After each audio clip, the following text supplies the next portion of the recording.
bon dia.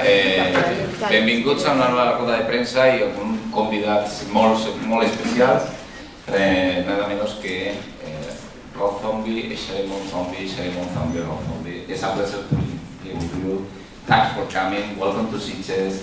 We are very, very happy for that. Thank you for having us. Thank you for having us. And congratulations for all everything you do. Right on. Thank you.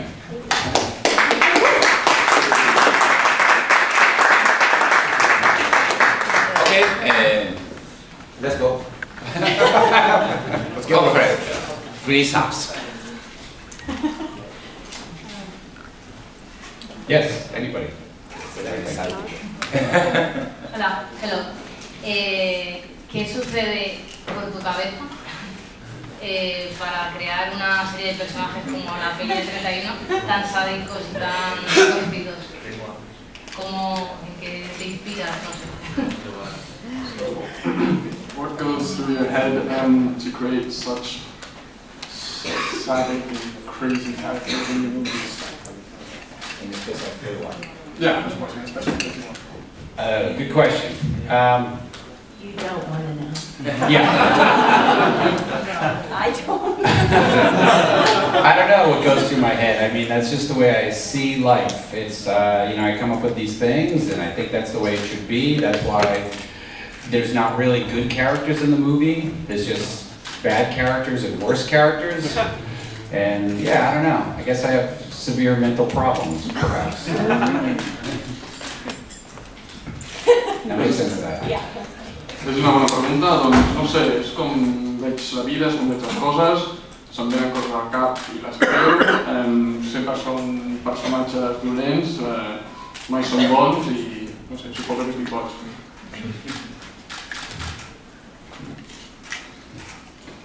Sí. Pensando en 31, gracias. Pensando en 31 especialmente, pero también en toda su obra, me gustaría que me comentara 3 nombres propios y qué relación tienen sobre todo con 31. El Conde Zarov de The Most Dangerous Game, el Marqués de Sade y el pensamiento de Anton LaVey. The most dangerous game. Thinking about 31, but also other movies, how did the 3 names you mentioned influence those movies? Especially 31, but also the other ones. Marqués de Sade, the Count Zarov of The Most Dangerous Game, and thinking of Anton LaVey. Well, really the only thing I thought about was Most Dangerous Game, because it's just a simple premise of humans hunting humans. The other stuff I really didn't really think about. Yeah, so when it came time to do 31, I just wanted to come up with a really super simple idea. And that was the simplest thing I could think of. Doncs la veritat és l'únic que vaig pensar és que volia fer un joc així perillós i d'humans caçant a altres humans, i quan vaig fer 31 només vaig fer una idea simple que és això.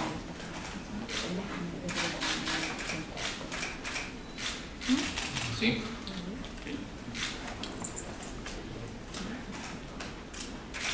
And done. Thank you. Yes, okay. Sí. Hi. A question for both of you. And Rob, can you tell me about your female characters in this last movie and the difference between this movie and the others? And Sheri, what do you think about your female characters, the characters you played? Do you want to go first? Oh, sure. I mean, with all the movies, I always try to have strong female characters in there. You know, they're always either the villains sometimes or they're the heroes.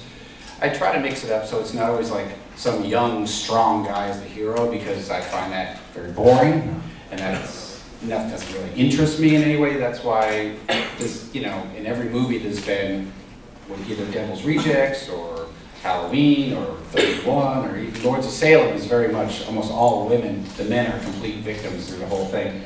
I just find it more interesting, and yeah. And Sheri can answer it. I just feel very lucky because Rob writes great characters for me, and we, develop them and work on them before we actually film. We have a modicum of time to work on them, but every character is different, and every project is a challenge.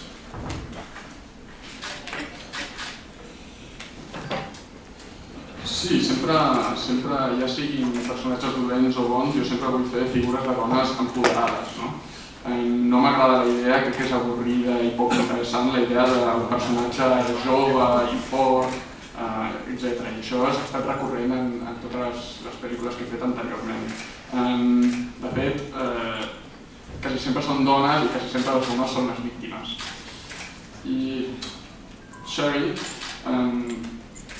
la veritat és que tinc sort de que tot el que escriu Rob i tots els personatges que em crea són fantàstics per mi, però també la veritat és que tenim temps per treballar en ells i és un procés en el qual treballem amb temps i cada projecte és un repte nou també. ¿Está aquí? Vale. Hola. Rob es conocido por, lejos de la violencia de su cine, él es conocido por ser un pacifista, muy pro animales, vegetariano, etcétera, pro vegano. Entonces me interesa mucho la forma en que yo creo que él ve el cine como una vía de escape de toda esa violencia que él intenta echar de su vida, y me interesaba saber si realmente es así. O sea, Un exorcismo. sí. So apart from filmmaking and music, etc., you're also known for being a vegan and pro-animal rights, etc. And I would like to know if making these types of movies, is that a way of doing an escape to all those things in life? Kind of exorcism of Yeah. the real world. Not really, no. I mean, I see them as two different things. I've always loved horror movies and things like that ever since I was a little kid, so I wasn't aware of these other issues. And I find these other issues far more disgusting and terrifying and horrible. I mean, movies are fake, so who cares? You can do anything. There's nothing wrong with it. So I don't see any connection. I mean, maybe if someone analyzed me, they would find a connection, but I don't see one. Do you see a connection in this? No. No? No animals were harmed. No. People, yes, no animals. Yeah, we can harm people, that's fine. We have enough people. Although I guess we're all animals. Doncs realment no, jo crec que són coses diferents, no? A mi m'encanta el terror, m'encantava ja de petit, abans que fos conscient de tots els altres temes socials. I tots aquests temes en realitat són molt pitjors, no? En el fons una pel·li és fals i és molt pitjor totes aquestes problemàtiques. I jo crec que no hi ha una connexió. Mi pregunta era para Sheri, partiendo de la base que, como decía Rob, de que en sus películas solo hay personas malas y peores, ¿con qué se divierte más? ¿Con papeles haciendo de mala como en 31, mala buena? ¿O papeles peores como en Los Renegados del Diablo? ¿Qué es más divertido de interpretar? So, apart from the fact that all the characters are always bad or worse, would you prefer portraying bad characters, bad good characters like in 31, or even worse characters like...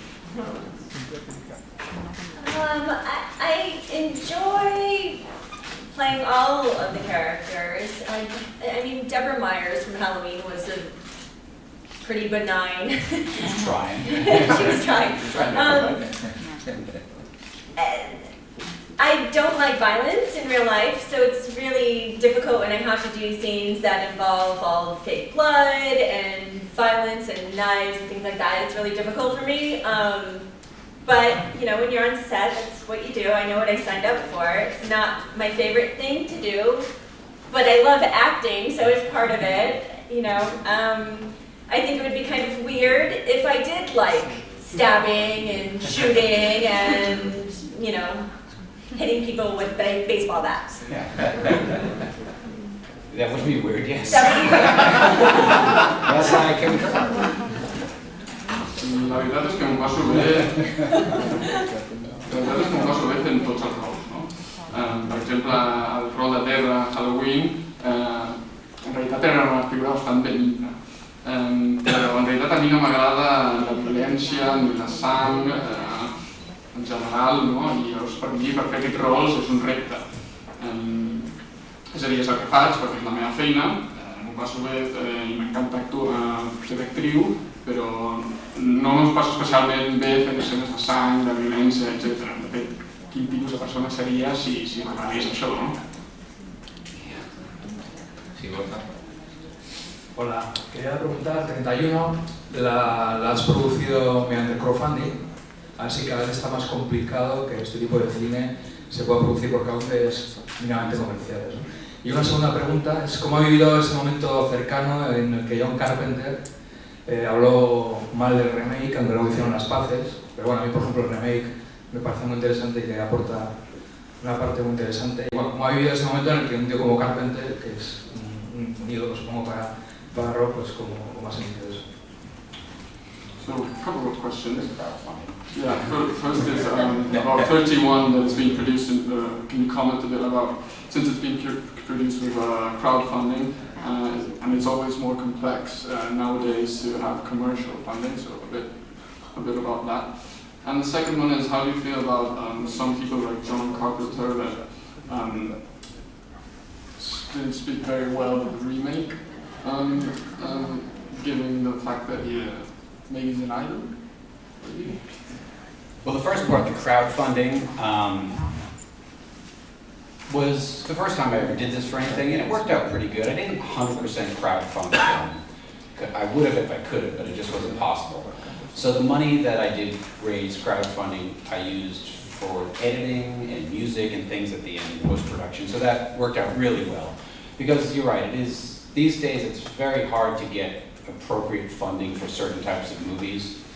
You know, the movies I've made in the past, like say The Devil's Rejects, it would be impossible to get a studio to put up that amount of money to make that movie now. They just would never do it. So crowdfunding sort of became a necessary thing to do. As far as John Carpenter, I never talked to him about what I thought about the movie. I mean, I guess if someone remade my movie, I would feel weird about it, so that's fine. You know, I like John, he's cool. You know, he's always been super nice to me. So, yeah, it's all good. Doncs sobre la primera pregunta, sí, és la primera vegada que faig en crowdfunding, tot i que no és un 100% de finançament crowdfunding. Ho he fet servir sobretot per edició, música i tota una mica de postproducció. La veritat és que ara és difícil buscar un finançament apropiat. I per exemple, en el cas de Devil's Rejects, va ser molt difícil tenir tot el finançament necessari de finançament comercial, diguéssim. I sobre la segona pregunta relacionada amb John, no he parlat a mi mai sobre això, però bé, suposo que a mi també em semblaria estrany si em fessin un remake a mi, tampoc és una cosa que tinc una bona relació, diguéssim. Sí. Hola, podemos decir que tienes un cine o un estilo de cine de terror que es identificable con un sello personal en cuanto tanto estética como por temática. Me gustaría saber cuáles han sido tus referentes como director a lo largo de tu carrera. So your style of cinema is unique aesthetically wise and also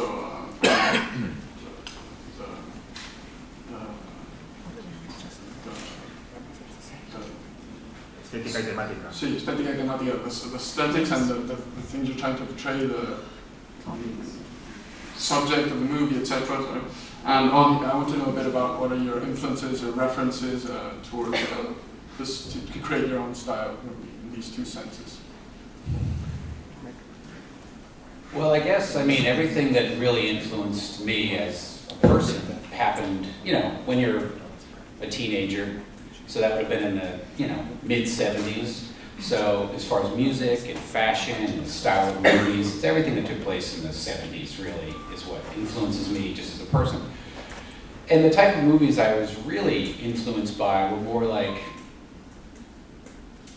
you know, I don't know what you call them now, but they were just considered cult movies. Most of them were movies most people never saw in a grand scale before DVD and home video. You know, movies like Faster Pussycat Kill Kill, Ilsa She-Wolf of the SS, Dawn of the Dead. It was always sort of what people call grindhouse movies that I liked the most.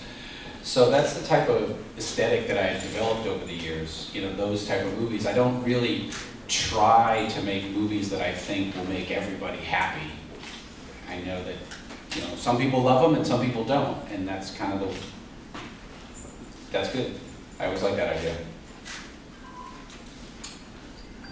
Bé, com a persona em vaig influenciar quan era adolescent, no? Als anys 60, mitjans dels 60. Tot el que té a veure amb la música, les pel·lícules, la roba, és una mica les meves influències, no? I després el tipus de pel·lícules, una mica més concretament, que em influenciaven era el que s'anomenen les pel·lícules de culte. Són pel·lícules que ningú veia a gran escala, i una mica l'estètica que s'anomena les grindhouse movies, és una mica que m'ha influenciat. I després, clar, jo tampoc puc fer les meves pel·lícules amb el tipus de pel·lícules que faig, tampoc puc acontentar una mica a tothom, no? Hi ha gent que li agrada, hi ha gent que no li agrada i a mi ja m'està bé així. Hi Rob, Sheri. La meva pregunta es, bueno, yo no he visto 31, pero personalmente el póster, la estética del póster me recuerda bastante a la estética de una película de un director español, que es Alex de la Iglesia, que es Balada Triste de Trompeta, en la que también aparece un payaso loco y asesino. Entonces quería saber si conocen la obra de Alex de la Iglesia o de algún otro director español de género. Y mi segunda pregunta relacionada es si tiene algún tipo de fobia o un trauma con los payasos, porque aparecen en payasos en sus películas y no son payasos al uso, digamos. So, I haven't seen 31 yet, but I've seen the poster. And the theme of the crazy clown is similar to some of the movies of the Spanish director Alex de la Iglesia. So I would like to know, first of all, if you know Alex de la Iglesia, or do you know any other Spanish directors? Influence, or do you know them, do you like them? And also, as a second question, do you have some special phobia towards clowns? First question was, no, there was nothing from any Spanish directors that influenced the look of the clowns or anything like that. The one clown became Spanish by accident because Pancho, who plays Sickhead, I noticed that he could speak Spanish. And when I asked him to speak Spanish, I thought his acting got better. So I could just do it all in Spanish. But he hasn't seen it yet, so he doesn't know. Well, after he'll go, Spoiler alert. And then Sheri can speak Spanish, sort of, so there's some scenes with Sheri and, you know, that we did in Spanish. Anyway. And the second half of the question was, do I have a phobia towards clowns? No, I don't. I just think they're kind of disgusting. But I like them. Pues la primera pregunta, no, la veritat és que no tinc influència o massa coneixement de directors espanyols. El fet que un dels pallassos de la pel·lícula, Sickhead, parlés en castellà va venir una mica per...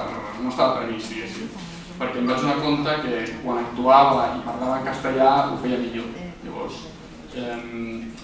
també el fet que Sheri també parlés castellà i es podia fer aquest joc amb el castellà. I sobre si tinc fòbies pallassos, doncs no, la veritat és que no, simplement crec que fan fàstic.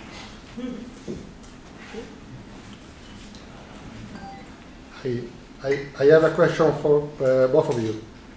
One, I want to ask to you, Rob, if as in all your movies you make references to the circus, like in 31 there's also Malcolm McDowell character was talking about the Barnum Circus.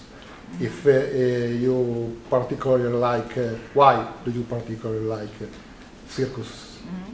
And to Sheri, if, I mean, you've been in all Rob's movies, and apart from being an actress in that ones, if you ever had collaborated to the making of the movie, like writing the part of the screenplay or changing some of your characters.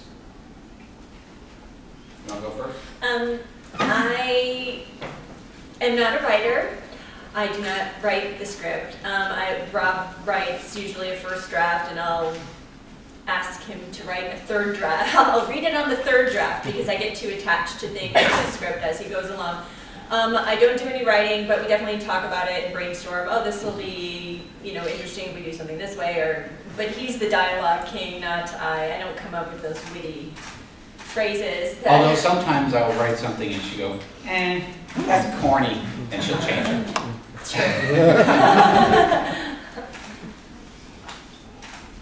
As far as the circus stuff, when I was a kid, that's what my parents did for a living for a while, until about 1977, 78.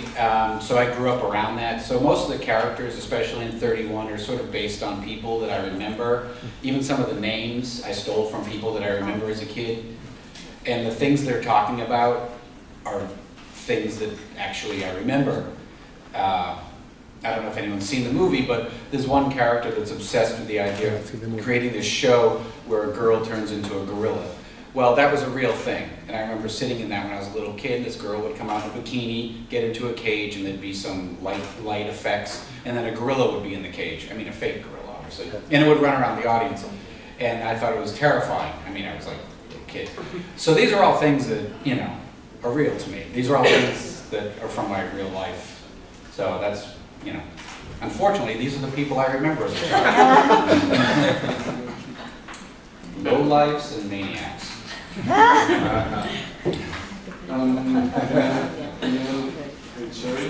Doncs la veritat és que jo no soc guionista, no? El Rob és el que escriu, potser fa la primera versió i jo li acabo demanant, acabo llegint la tercera versió. Però sí que és veritat que parlem, no? Tenim idees, discutim una mica, però el rei del diàleg realment és el Rob. I després, quant al Rob, tot el que té a veure amb el circ, doncs jo quan era petit, els meus pares el que treballaven amb circ, de fet. Allà el 1978 doncs jo vaig néixer en aquest ambient i llavors molts dels personatges de 31 estan basats en persones de la realitat, de les quals jo me'n recordo, i hi ha coses de les quals parlaven que estan a la pel·lícula, hi ha noms que realment existien que també estan a la pel·lícula i fins i tot alguns shows que hi havia, que me'n recordo d'una noia i un goril·la que es posaven allà a una gàbia i que a mi em semblava de petit un terrorífic, doncs tot allò també ho vaig viure jo de petit. Llavors totes aquestes històries, tots aquests personatges a la meva pel·lícula, per mi en aquest sentit són reals per mi. I'm curious as how do you say low life in Spanish? Low life. Derelicts. Yeah. Low life. Derelicto. Así. Loser. Sí, un poco perdedor, poca monta. No estoy seguro. Poca monta. Buscavidas. Good to know. En la película 31 quería saber si primero le había llegado la historia, o sea, si primero había imaginado la historia y luego yo empecé a pensar en los diferentes maníacos, o si el germen fue alguna imagen concreta o algo, y de todos los maníacos que son en la película, de todos los que se tienen que ir enfrentando, ¿cuál fue el primero que tuvo claro? ¿Cuál fue el primero que decidió introducir que se tenía que estar?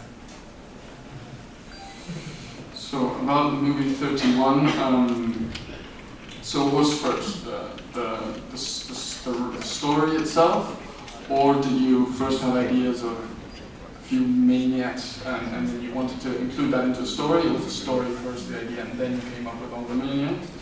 And also, is the first idea of the movie, does that come from a concrete, like, specific image you had?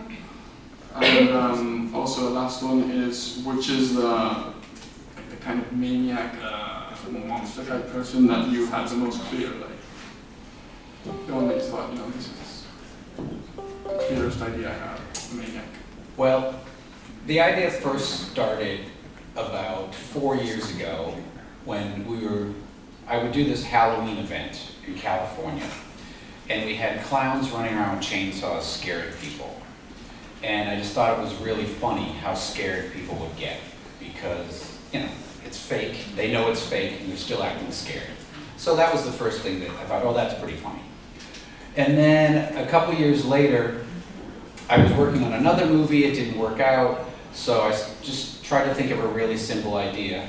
And I thought, oh, people being basically locked in one area, having to, you know, fight against these maniacs. And then that's when I thought, oh yeah, back 4 years ago, this clown thing seemed pretty good, so that I just put it together, those two simple ideas. What's that question? Was there more to that question? Did you have a main character? What was the first scary character? Oh, I think probably Richard Brake's character, Doomhead, was the first character I came up with, I think, because he was always my favorite, and I always had him in mind for the movie. I always wanted him to play the part. Everybody else kind of came together later. Usually I have certain people that I know are going to be in the movie. I knew I wanted Sheri, and I knew I wanted Jeff Daniel Phillips, and I knew I wanted Meg Foster, and I knew I wanted Richard Brake. So those characters were probably the most concrete in my mind.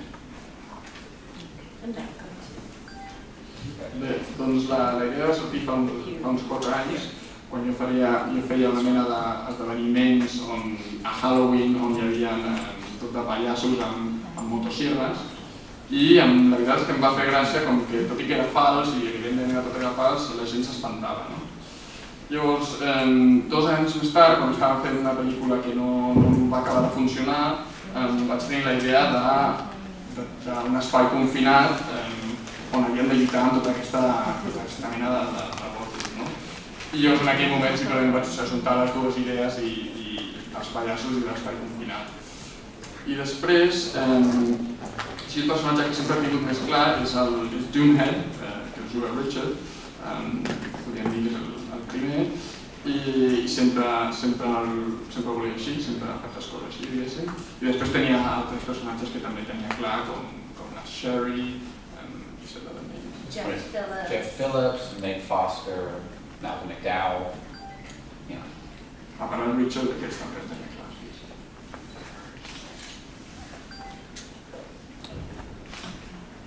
Última pregunta, por favor.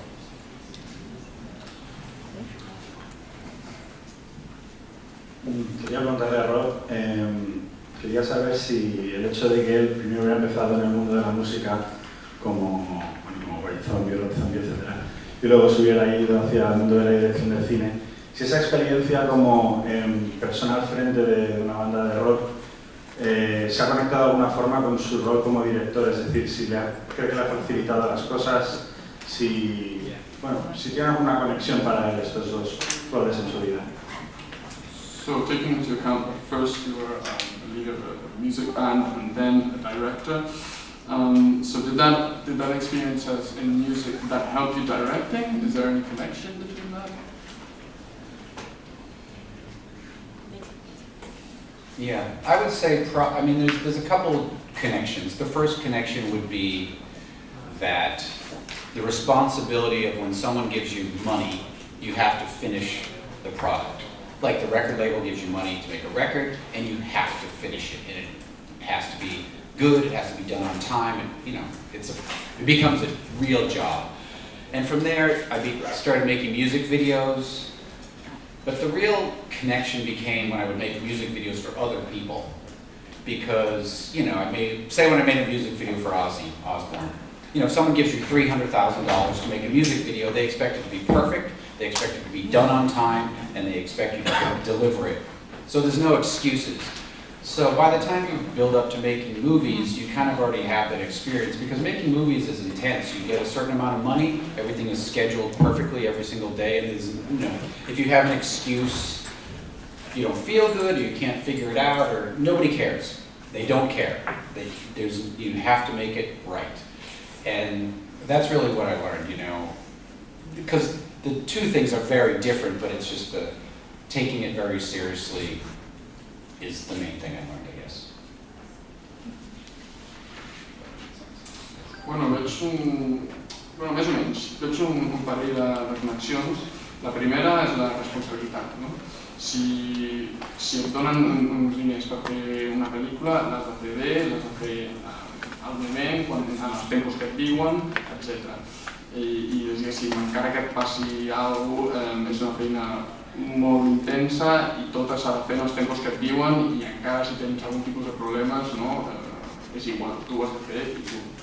Després vaig començar a fer vídeos de música amb altra gent, per exemple amb Ozzy Osbourne, hi havia un cas amb Ozzy Osbourne on tenia un pressupost de $300,000 i tot havia de sortir perfecte. Llavors, no és que hi hagi una connexió molt directa, però la veritat és la part seriosa, aquesta part de has de fer el que et diuen, amb els tempos que et diuen, amb una qualitat bona, etc. En aquest sentit sí que hi ha una connexió. Llavors, el procés, com vaig començar amb la música, després els vídeos de música, fins que arribar a ser director, en aquest aspecte sí que hi ha un tipus de connexió. Pues muchas gracias. Aquesta nit 31 al Gran Auditorio de Melià, y las gracias. Thank you very much. Thank you.